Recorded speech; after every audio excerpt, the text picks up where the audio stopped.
big question where we're headed up this morning. To the claim.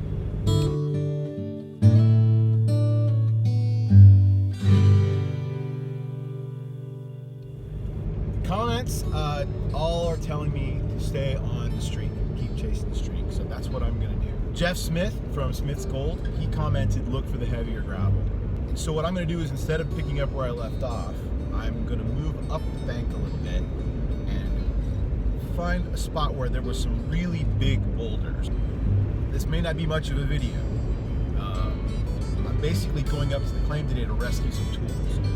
It's gonna snow tomorrow, and I'm concerned that if I wait any longer, I'm gonna be leaving tools in a spot where they're not really ideal. We're gonna head up, see if we can find any gold under one of those big boulders, maybe two. Otherwise, yeah, we're going up basically just to pack up some tools and get them out of there before they get covered with snow. So let's hike. So here we are, back at the claim. And like I said before, Jeff from Smith's Gold said, in his comment, said, look for the heavy gravel. It's good advice. So I did find heavy gravel when I did my intro in the last video, but I was just kind of trying to start from the bottom of the creek and work my way up. But I should just go with looking for the heavier gravel and kind of start from there. So let me show you what I'm going to be doing today. So right there, that's some big gravel. That's a big boulder. It is not the native rock from this area, which is this broken slate. And if you track along kind of in one of the potential streaks, if you will, you can kind of see more. Like, for example, here, there's another one of the heavy rounded ones. There's another heavy one right there. There's the excavation spot that we did in the last video.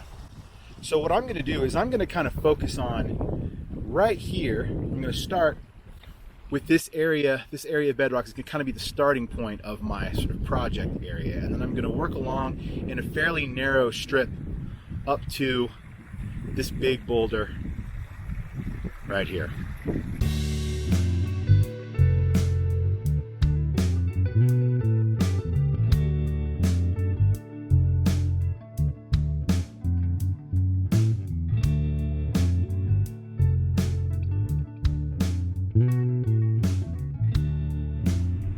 In clearing this spot off, I encountered what felt like some pretty tight gravel packed underneath that big boulder.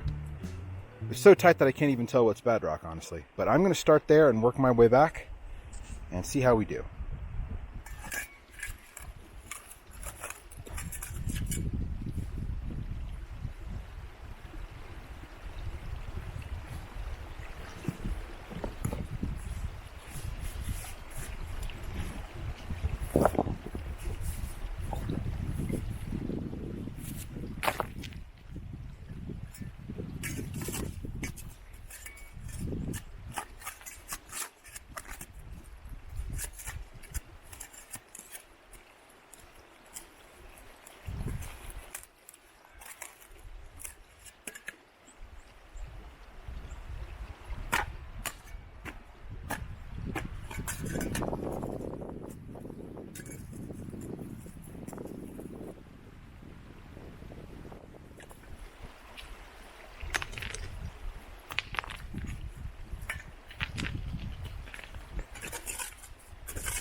This is that clay I was talking about last week. Yeah.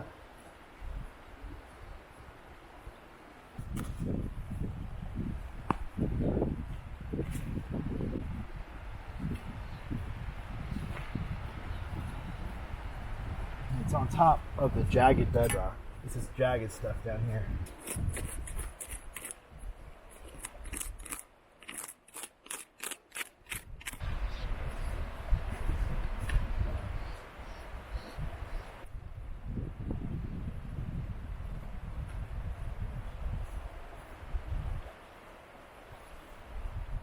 I think since that's about a pan's worth, I'm just going to go ahead and pan that, since right underneath that boulder there, just to have a quick early look, see what we find.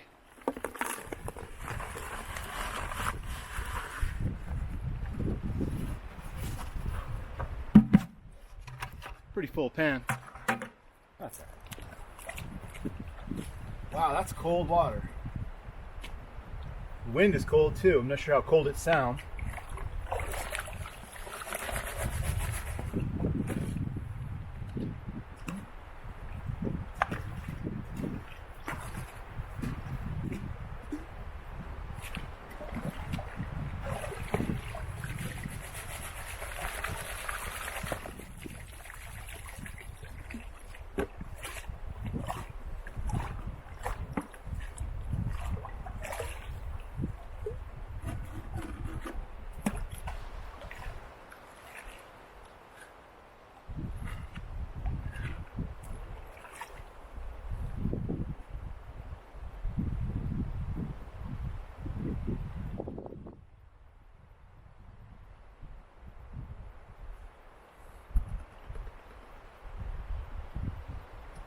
So yeah, we've got some gold in here.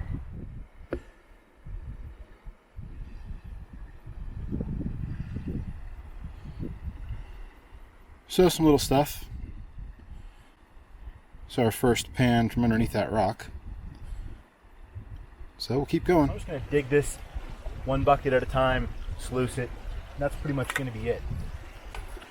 It's also cold. I'm not sure if I mentioned that.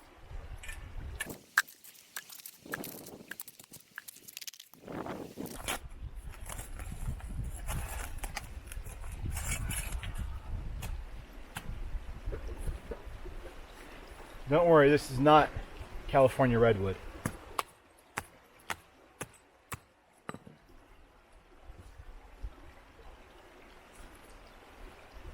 Thankfully, it's not poison oak.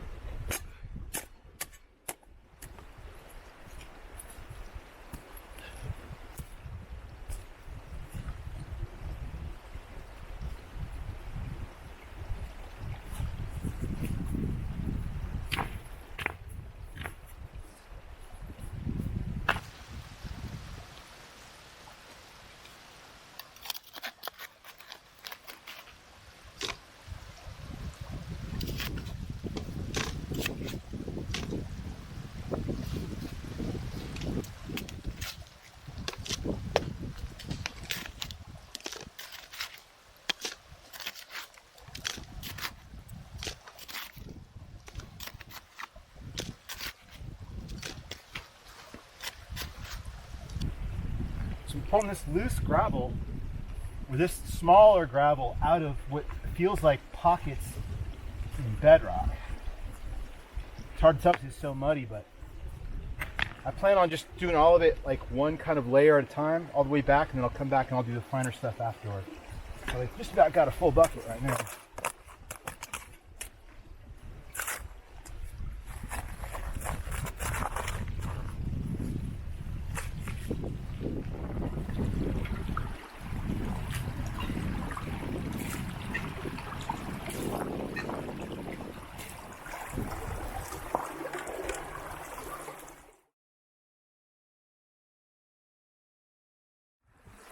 Well, I didn't capture the sluicing of that last bucket because, frankly, it was kind of hard getting it set up.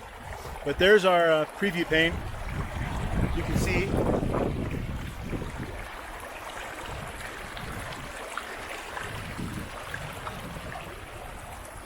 Not half bad. It's kind of difficult because it wasn't classified. So getting it set up and getting rocks cleared wasn't really easy to shoot. It wasn't very, I don't think, enjoyable to watch.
The clouds building are telling me it's time to cut things short, unfortunately.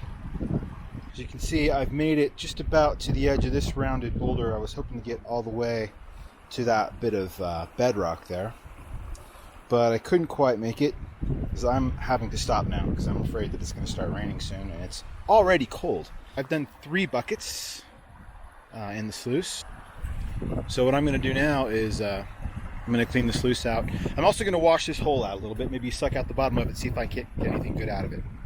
I just flooded that hole with the hope of using the hand pump to suck out every last little crack. Unfortunately, my hand pump just broke. The little jar that goes onto it cracked and I don't have any suction. So I'm really done. Time to clean up and get out of here before it starts to rain. So here's the V-matting for the 3 buckets. Quite full of fine gold.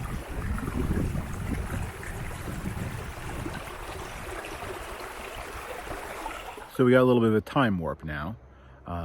About, I'd say 2 hours after I left the claim, it looked like this. So I got out of there just in the nick of time. I was originally gonna blue bowl my concentrates, but there's not really that much of it, so I'm just gonna pan it. Before I get started though, one interesting little piece I wanna show you, just because I find it interesting. So this just looks like your typical little piece of leverite, right? Well, then you roll it over and, well, that's different. So it's a little flake of gold that's bound in this, I mean, it's like a tiny little piece of conglomerate, I guess, but it's not really like a conglomerate because it's not multiple different minerals all in one thing. It's basically just it's like hard mud, you know? It's sediment. But it looks very much like the native rock that's right there on that hillside. So I don't know, it kind of makes me wonder if I'm thinking about it the wrong way. Maybe there is gold in that host rock on the hillside. I don't know. Or maybe this is just coming from, I don't know. Look, I'm not a geologist, I don't know. I just know that I'm finding some of these pieces of gold that are bound up in rock. And I can tap it with a hammer and that breaks off pretty easily. I'm not sure if you'd call this a specimen. It's not really in quartz or particularly attractive rock. But anyway, that's a nice little piece. There's another little chunk there. A lot of iron stuck to it. So yeah, here's our cleanup. Considerably better than last week. Moving up the bank was definitely a good idea. And here's all the gold dried out. Right there in the middle there, that's that piece of iron, that piece with a lot of iron stuck to it. And there's that one, the bigger piece, and that muddy kind of iron. And there's that hot dog looking piece. Let's throw it on the scale.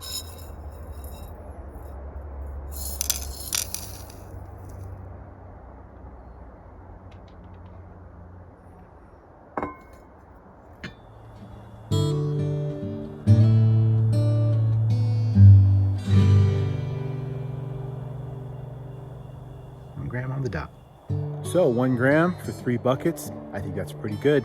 Would have liked to have stayed a little bit longer and gotten more, but the weather was coming. Since then, there's been more snow, more rain, and more snow to come. So it may be that we don't get back up to the claim until the end of May. But that just means that we're gonna have to find somewhere else to prospect. Probably right here on the outpost. My creek's gonna start running before too long.